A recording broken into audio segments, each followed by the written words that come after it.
What if it works out? Think about that for a second. You've spent so much time asking, what if it doesn't?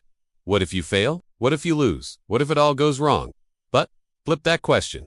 What if this is the moment everything changes? What if the risk you're afraid to take is the one that completely transforms your life? What if that business idea works? What if that move leads to freedom? What if that conversation changes everything? And what if the thing you've been scared of isn't failure, but actually your own potential? We've been programmed to play it safe, to stay small, to avoid disappointment. But the truth is, staying stuck is its own form of failure. You already know how it feels to doubt yourself, to overthink, to wake up wishing things were different. You've survived things you once thought would break you, and that's proof that you can do hard things. The version of you that has the life you want isn't waiting in the future. It's built by every decision you make right now. You don't need permission. You don't need the perfect plan. You need to start. Nobody starts. Ready? Nobody feels completely prepared.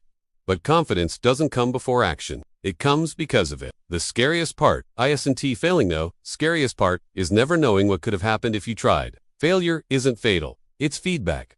Growth is uncomfortable. Change is messy. But regret is so. You've imagined failure 1,000 times.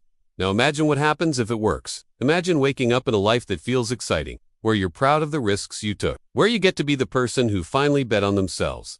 Maybe it doesn't go perfectly. Maybe you stumble, but you learn, you grow, and you prove to yourself that you are the kind of person who moves, who tries, who refuses to be owned by fear. The people you admire felt the same doubt, the same fear, but they acted anyway. The life you want isn't waiting to show up. It's waiting on you to show up. Time passes either way. Whether you stay stuck or move forward, the months will go by.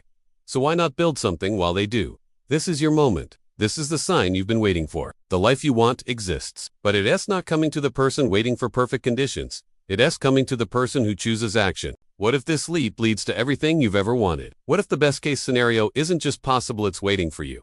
You've imagined failure long enough. Now imagine what happens if it works out.